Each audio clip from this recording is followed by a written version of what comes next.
Sacred Needs உங்கள் வீட்டுக்கு தேவையான எல்லா விதமான பூஜா ஐடல்ஸ் அண்ட் பூஜா ஆர்டிகல்ஸ்க்கான ஒரே இடம். visit sacredneeds.com. கோயம்புத்தூர் கார்ப்பரேஷன் லிமிட்ல இருந்து 2 கிலோமீட்டர்ல ஒரு லேண்ட் வெறும் 8 லட்சம் தான். Sri baby blue J Coimbatore. அப்பவும் இப்பவும் எப்பவும் சென்னை அதிரடி கலெக்ஷன் சரவெடி செலிப்ரேஷன்.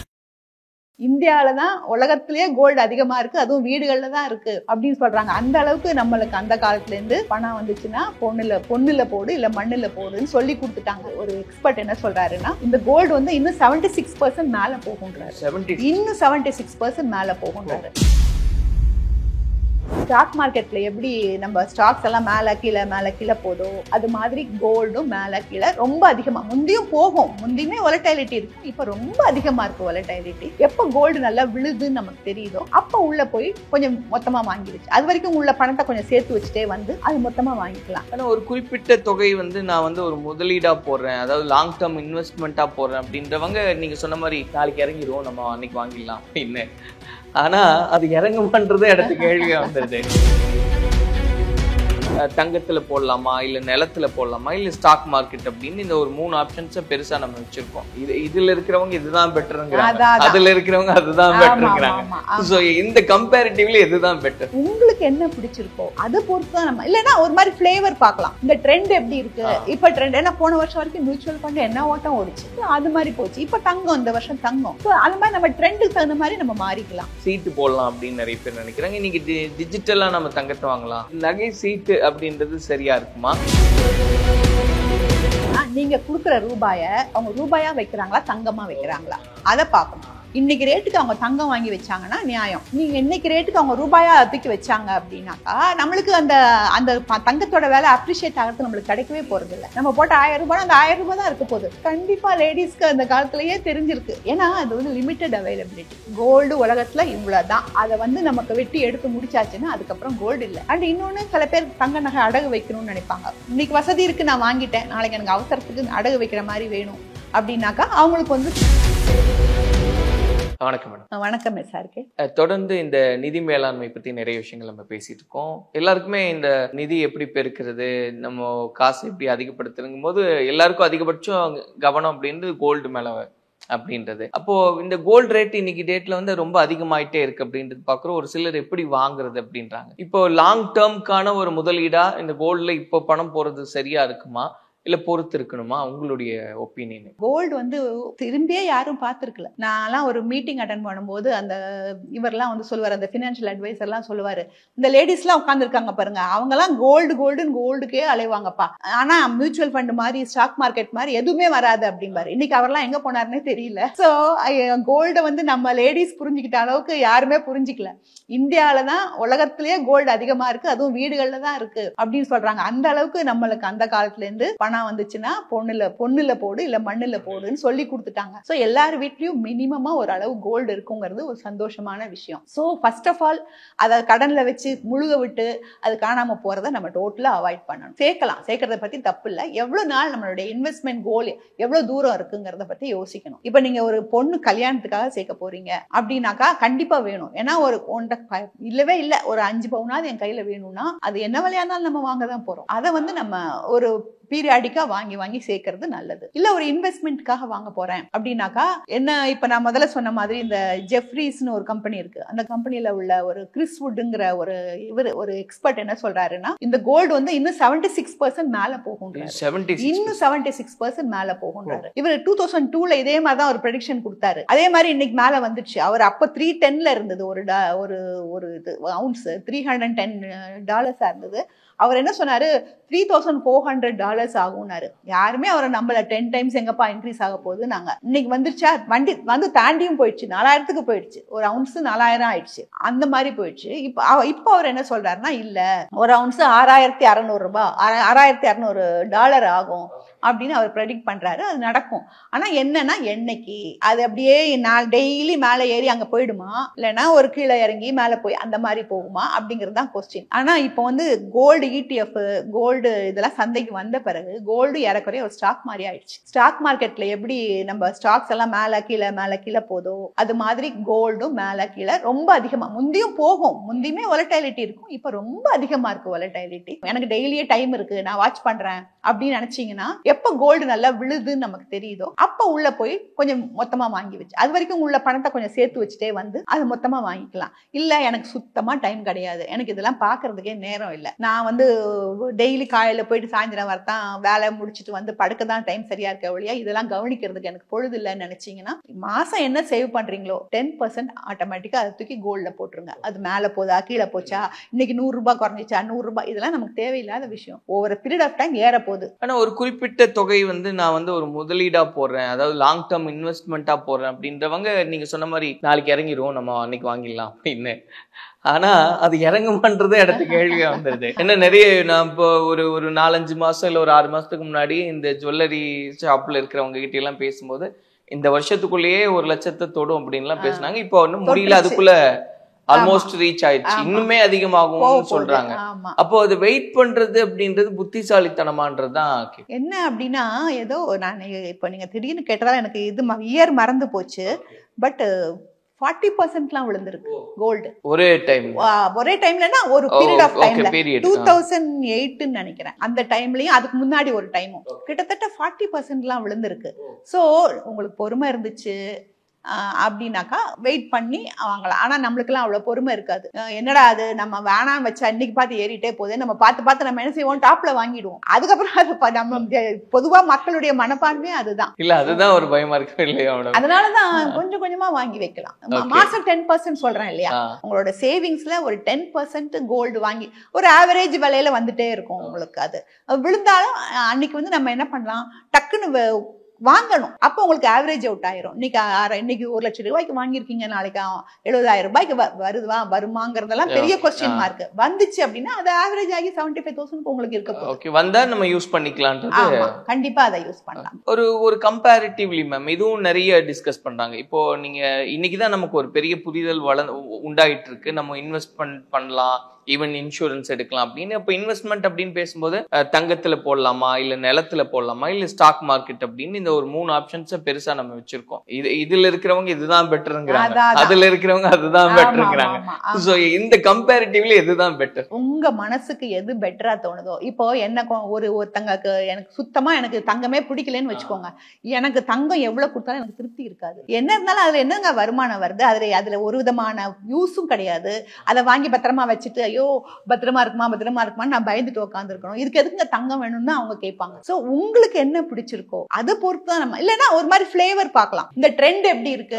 இப்ப ட்ரெண்ட் என்ன, போன வருஷம் வரைக்கும் மியூச்சுவல் ஃபண்ட் என்ன ஓட்டம் ஓடிச்சு, நல்லா போச்சு, எல்லாருமே மியூச்சுவல் ஃபண்ட்ல அவ்வளவு அக்கௌண்ட் ஓபன் பண்ணோம். அது மாதிரி போச்சு. இப்ப தங்கம், இந்த வருஷம் தங்கம். சோ அது மாதிரி நம்ம ட்ரெண்டுக்கு தகுந்த மாதிரி நம்ம மாறிக்கலாம். நம்ம ஆனா அசெட் அலோகேஷன்ங்கிறது ரொம்ப முக்கியம். நம்மளோட கிட்ட வெறும் தங்கம், வெறும் வீடு, வெறும் மியூச்சுவல் ஃபண்ட் அப்படி இருக்கக்கூடாது. நம்மளுக்கு வந்து 1 லட்சம் ரூபாய் இருக்கு அப்படின்னா கொஞ்சம் தங்கத்துல, கொஞ்சம் மியூச்சுவல் ஃபண்ட்ல, கொஞ்சம் ஒரு வீட்டுக்கான இதுல, அந்த மாதிரி நம்ம டிஃப்ரெண்டா வச்சிருந்தா எது மேல போனாலும் நம்மளுக்கு லாபம் வரும், எது கீழே போனாலும் நம்ம கவலைப்பட வேண்டாம். சோ அது அசெட் அலோகேஷன் ரொம்ப ஒரே இதுல போடுறத நம்ம அவாய்ட் பண்ணணும். இந்த நகை அப்படின்னு நம்ம பேசும்போது நகை சீட்டு போடலாம் அப்படின்னு நிறைய பேர் நினைக்கிறாங்க. இன்னைக்கு டிஜிட்டலா நம்ம தங்கத்தை வாங்கலாம், 10 ரூபாய் இருந்தா கூட நம்ம தங்கத்தை வந்து டிஜிட்டலா வாங்கலாம். இப்படி நிறைய ஆப்ஷன்ஸ் ஓபன் ஆகுது. முன்னாடி அப்படி இல்ல, சேர்த்து வச்சு 1 கிராம்னா 1 கிராம் 1/2 கிராம் அப்படி வாங்கி போக முடியும். தயக்கம் வேற இருந்தது. இன்னைக்கு அப்படி இல்ல, 10 ரூபாய் நம்ம ஏதோ இது பண்ற யூபிஐ பேமெண்ட் பண்ற மாதிரி வாங்கலாம்னு ஒரு நிலைமை. அப்ப இந்த நகை சீட்டு அப்படின்றது சரியா இருக்குமா, இல்ல இந்த மாதிரி டிஜிட்டல்ல நம்ம தங்க வாங்கலாம், அதுல நிறைய இருக்கு, நமக்கு உறுதியா இருக்குமா? அதுக்காக ஆப் எல்லாம் ரிஸ்கான்னு கேட்டா கண்டிப்பா இல்ல. இப்ப ஜிபேல எவ்வளவு பேர் வாங்குறாங்க. அந்த சைனால சொல்றாங்கல்ல, சைனால இன்னைக்கு கூட நான் படிச்சேன், சைனா கவர்மெண்ட் சொல்லியிருக்காங்க மக்கள்கிட்ட எவ்வளவு கோல்டு வாங்க முடியுமோ வாங்கி வைங்கப்பா. சைனா ஒரு வேலை பண்ணுதுன்னா அது ஏதாவது காரணம் இல்லாம இருக்காது. மோஸ்ட்லி அவங்க வந்து அமெரிக்கன் டாலர் அடிக்கிறது கோல்டு மேல அதிகமா இன்வெஸ்ட் பண்ணலாம். இது இப்ப ரீசன்ட்டா சைனால சொல்லி இன்னைக்கு பேப்பர்ல நியூஸ் வந்தது. சைனால வந்து சொல்லிருக்காங்க, சைனா கவர்மெண்ட் மக்கள்கிட்ட மேக்ஸிமம் கோல்டு வாங்குங்க அப்படி. அதான் அவங்களுக்கு அந்த பிளான் இருக்கு. அமெரிக்கா ஆக மாட்டேங்குது, அமெரிக்காவோட டாலரோட ஆதிபத்தியத்தை குறைக்கணும்னா நம்ம கிட்ட தங்கம் அதிகமா இருக்கணும் அப்படிங்கிறது அவங்களோடது. அதுவும் இன்னொன்னு நான் படிச்சேன், அங்க உள்ள புதுசா வேலைக்கு சேர்ந்த பசங்க பொண்ணுங்கெல்லாம் அப்படியே போற போக்குல அந்த நீங்க சொல்ற மாதிரிதான் அந்த ஜிபேலயோ இல்ல பேடிஎம்லயோ இல்லைன்னா ஒரு டைட்டன்லயோ அந்த ஆப்ல அப்படியே டக்கு டக்குன்னு கோல்டு வாங்கிட்டே போயிட்டு இருக்காங்களாம். சோ 10 ரூபாய் 100 ரூபாய் அவ்வளவு கூட நம்ம டெய்லி சேர்க்கலாம். சோ அப்ப இந்த டிஜிட்டல் அப்படின்றது இனி வரக்கூடிய காலத்துல கோல்டு வாங்குறது கண்டிப்பா அது ரொம்ப யூஸ் ஆகும். இப்ப இந்த நகை சீட்டு சொல்றோம் இல்லையா மேடம், ஆமா, இதுல நிறைய பேர் பாசிட்டிவ்ன்றாங்க, நிறைய பேர் இல்லைங்க அதுலயும் நெகட்டிவ்ஸ் இருக்குன்னு. நகைச்சீட்டுல நான் பார்த்த அளவுல 2-3 கம்பெனிஸே நம்மளுக்கு இங்க காணாம போயிட்டு. நான் ரோட்ல பார்த்தேன் மக்கள் எவ்வளவு பேர் நின்றுட்டு இருந்தாங்கன்னு. வெளியே நின்று காத்துட்டு இருந்தாங்க, கடை திறக்கவே இல்லை. இவங்க 10 மாசமா கட்டிட்டு இருக்காங்க. இன்னும் 2 மாசம் போனா எனக்கு தீபாவளி வந்துடும், நான் வாங்கிடுவேன் அப்படின்ட்டு. கடையை திறக்கலன்னா என்ன பண்ணுவாங்க? யாரை போய் எங்க போய் பிடிக்க முடியும்? சோ அந்த மாதிரியும் நடக்குது.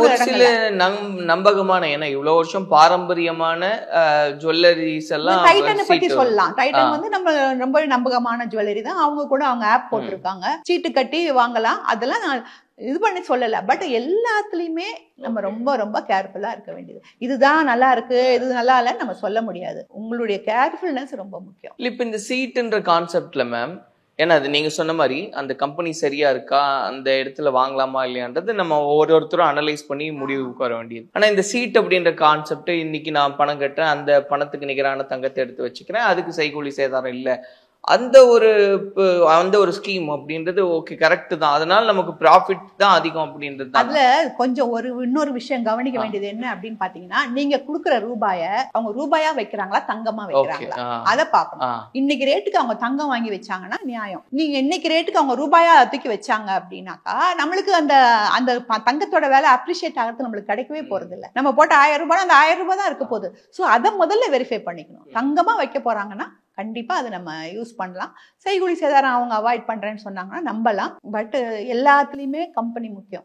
செய்கூலி சேதாரம் அவாய்ட் பண்ணிடுறாங்கன்னே வச்சுப்போம். நல்ல கம்பெனி இல்லைன்னா 18 கேரட் அவங்களுக்கு 22 கேரட் கொடுப்பாங்க. அப்ப நம்ம என்ன செய்வோம்? அந்த டைம்ல நம்ம ஏற்கனவே பணம் கட்டிட்டோம், சீட்டு கட்டிட்டோம், நம்மளுக்கு பிடிக்கல, ஆனால் நம்ம அங்க வாங்கி தானே ஆகணும். அந்த மாதிரி ப்ராப்ளமும் இருக்கு. ஃபைனலா மேம், இப்போ இந்த தங்கம்னு பேசுறதுனால கேட்கிறேன், உங்களுக்கு தெரிஞ்சு நம்ம ஆரம்பத்துல இருந்து ஒரு தங்கத்தை கொஞ்சம் கொஞ்சமா வாங்கி சேர்க்கிற ஒரு ஹேபிட் அப்படின்றது நீங்க பார்த்த வரைக்கும் அது எப்படி எல்லாம் இருந்திருக்கு? ஏன்னா அது ஸ்ட்ரிக்டா இருக்கும் சில வீடுகள். ஏன்னா பெண் குழந்தை எல்லாம் இருக்காங்கன்னா கம்பல்சரி வாங்கி சேமிக்கக்கூடிய பழக்கம். நீங்க பார்த்த வரைக்கும் உங்க வழக்கத்துல எப்படி எல்லாம் இருந்திருக்கு? பொதுவா என்ன பண்ணுவாங்க, மேரேஜ்ல கண்டிப்பா கொடுப்பாங்க. அண்ட் பெரிய கிஃப்ட் கொடுக்கணும் விரும்புறவங்க எல்லாருமே யாருமே ரூபாய் கொடுக்க மாட்டாங்க. சொந்தக்காரங்க ரொம்ப க்ளோஸ் ரிலேட்டிவ்ஸ்னா கோல்டு தான் கொடுப்பாங்க. கோல்டு இல்லைன்னா சில்வர், அது 2 தான் கொடுப்பாங்க. அப்பெல்லாம் நம்மளுக்கு புரியல சின்ன வயசுல எல்லாம், எதுக்கு இந்த சில்வர் பாத்திரத்தை வச்சு நம்ம என்ன பண்ண போறோம், அதுலயா தண்ணி குடிக்க போறோம், அப்படிதான் நம்ம நினைப்போம். பட் இன்னைக்கு தெரியுது, ஓ என்ன மாதிரி ஒரு பொருள் நம்மளுக்கு கொடுத்துருக்காங்க அப்படின்னு சொல்லிட்டு. அதே மாதிரி நம்மளுக்கும் அட்வைஸ் பண்ணுவாங்க, இந்த மாதிரி கோல்டு வாங்கி வை, பொம்பளை பிள்ளை இருக்கு, பொம்பளை பிள்ளைக்கு கோல்டு வாங்கி வை அப்படிலாம் அட்வைஸ் பண்ணுவாங்க. ஸோ அது வந்து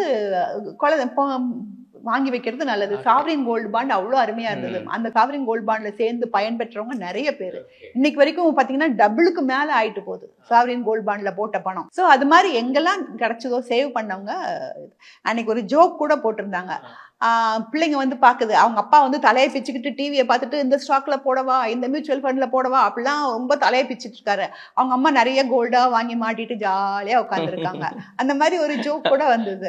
சோ கண்டிப்பா லேடிஸ்க்கு அந்த காலத்திலேயே தெரிஞ்சிருக்கு. ஏன்னா அது வந்து லிமிடெட் அவைலபிலிட்டி. கோல்டு உலகத்துல இவ்வளவுதான். அதை வந்து நமக்கு வெட்டி எடுத்து முடிச்சாச்சுன்னா அதுக்கப்புறம் கோல்டு இல்லை. அப்போ அது விலை ஏறித்தான் ஆகும். இப்ப இதுவே நம்ம ஒரு ஸ்டாக்கோ ஒரு மியூச்சுவல் ஃபண்டோ ஒரு பேங்க் எஃப்டியோ நம்ம போட்டுட்டு ரூபா அப்படியே அடிச்சு தள்ளிடலாம். கோல்டு யாராலையும் உருவாக்க முடியாது. வந்து வேற என்னெல்லாமோ ஃபேக் கோல்டு என்னெல்லாமோ கொண்டு வராங்க. ஃபேக் கோல்டு தான். அதனால இது வந்து கோல்டு வந்து லிமிடெட் அவைலபிலிட்டி இருக்கிறதால கண்டிப்பா அது வந்து முக்கியமான பொருள் அப்படிங்கறத நம்மளோட நிஜமாவே நம்ம முன்னோர்களுக்கு நம்ம தேங்க் பண்ணணும். அவங்க அதை புரிஞ்சு நம்மளுக்கு சொன்னாங்க, நம்ம அதை கடைபிடிச்சோம், அதை ஃபாலோ பண்ணவங்க நல்லா இருக்காங்க. இந்த கோல்டு பாண்ட்ஸ் அப்படின்றது மேம் நீங்க சொன்ன மாதிரி சீட்டு நம்ம டிஜிட்டலா மாறுறோம், டிஜிட்டல்ல வாங்குறோம். பாண்ட்ஸ் பத்தியும் அப்படி மியூச்சுவல் ஃபண்ட்ல கோல்டு பாண்ட்ஸ் இருக்கு.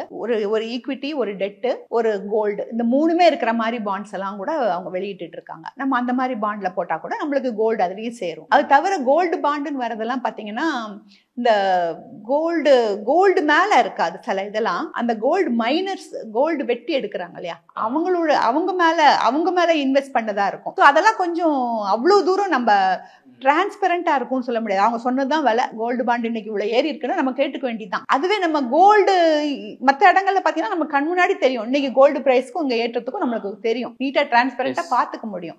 சோ அதனால கோல்டு பாண்ட் அவ்வளவு தூரம் ரொம்ப பாப்புலரா வரல. இந்த கோல்டு சாவரின் கோல்டு பாண்ட் நல்லா வந்துச்சு, ETF நல்லா போயிட்டு இருக்கு, அண்ட் மியூச்சுவல் ஃபண்ட்ல போடுற கோல்டு பாண்ட்ஸ் நல்லா போயிட்டு இருக்கு. ஏன்னா அது ஈக்குவலா அவங்க தங்கம் வாங்கி வைப்பாங்க. ஆனா மொத்த தங்கம்ன்றது ஒரு மிகப்பெரிய இப்ப செமி அர்பன் ஏரியா அவங்களுக்கு அங்க மியூச்சுவல் ஃபண்ட்ல நான் ஈஸியா நான் சொல்லிட்டு போயிடுவேன், மியூச்சுவல் ஃபண்ட்ல ஒரு இது இருக்குங்க கோல்டு ஃபண்ட், அதை வாங்குங்க அப்படின்னு. அவங்களுக்கு அங்க வாங்க முடியுமா? முடியாது. பிசிக்கல் கோல்ட்லாம் வாங்காதீங்க, அதெல்லாம் ரொம்ப செய்கூலி சேதாரம் அதிகம். அந்த ஊர்ல அதான் இருக்கு. அவங்க என்ன பண்ணுவாங்க, அவங்க கிட்ட போய் நீங்க அங்க போய் வாங்க இதை போய் வாங்குன்னா அவங்களால முடியணும். ஒண்ணு ஜிபே எல்லாம் இருக்கு, போன் ஆப் இருக்கு, நம்பி வாங்குறதுனா வாங்கலாம். இல்ல அதுலயும் டேஞ்சர் இருக்குன்னு நினைச்சா அவங்க பிசிக்கல் தான் வாங்கி வைக்க முடியும். நம்ம அவங்களை குத்தம் சொல்றதுல பிரயோஜனம் இல்லை. அண்ட் இன்னொன்னு சில பேர் தங்க நகை அடகு வைக்கணும்னு நினைப்பாங்க. இன்னைக்கு வசதி இருக்கு, நான் வாங்கிட்டேன், நாளைக்கு எனக்கு அவசரத்துக்கு அடகு வைக்கிற மாதிரி வேணும் அப்படின்னாக்கா அவங்களுக்கு வந்து பிசிக்கல் கோல்டு தான் யூஸ் ஆகும். அவங்க கொஞ்சம் செய்கூலி சேதாரம் குறைவா இருக்கிற மாதிரி நகையா பார்த்து வாங்கி. அதுலயே காயின் வாங்கலாமா இல்ல ஜொல்லா வாங்குறதான்றது அவங்களுடைய பிரியமா தான் பார்த்து. ஆனா காயின் எடுத்துக்க மாட்டேங்கிறாங்கன்னு பேங்க்ல எல்லாம் திருப்பி எடுக்க மாட்டாங்க. அவங்களே இஷ்யூ பண்ண காயின்ஸே அவங்க எடுக்கிறது இல்ல. அது ஏன் தெரியல, மேபி யாராவது ஏமாத்திடுவாங்கன்னு பயமோ என்னமோ. சும்மா பொய்யா ஒரு காயினை கொண்டு வந்தா பேங்கால அதை கண்டுபிடிக்க முடியாதுன்னு நினைக்கிறாங்களா என்னன்னு தெரியல. சோ அவங்க எடுக்க மாட்டாங்க. நிறைய இடங்கள்ல பிளட்ஜ் பண்ணனும்னா ஜுவல்லா இருக்குதுன்றதுதான் இன்னைக்கு வரைக்கும் ஒரு பெட்டர் ஆப்ஷன் பண்றாங்க பேங்க்ஸ்ல. ஆனா காயின் பிளட்ஜ் பண்ணலாம், இந்த மத்த இடங்களையும் பிளட்ஜ் பண்ண முடியும். திருப்பி வாங்குறது தான் பேங்க்ல வாங்க மாட்டேங்கிறாங்க, அவங்க இஷ்யூ பண்ண காயினே. ஸோ தங்கத்தை பத்தி நிறைய விஷயங்கள் சொல்லியிருக்கீங்க, நிச்சயமா அது யூஸ்ஃபுல்லா இருக்கும் அப்படின்றத நம்புறோம். இன்னும் நிறைய விஷயங்கள் பேசலாம். நன்றி. Sacred Needs உங்கள் வீட்டுக்கு தேவையான எல்லா விதமான பூஜா ஐடல்ஸ் அண்ட் பூஜா ஆர்டிகல்ஸ்க்கான ஒரே இடம். Visit sacredneeds.com. கோயம்புத்தூர் கார்ப்பரேஷன் லிமிட்ல இருந்து 2 கிலோமீட்டர்ல ஒரு லேண்ட் வெறும் 8 லட்சம் தான். Sri Baby blue J Coimbatore. அப்பவும் இப்பவும் எப்பவும் சென்னை அதிரடி கலெக்ஷன் சரவெடி செலிப்ரேஷன்.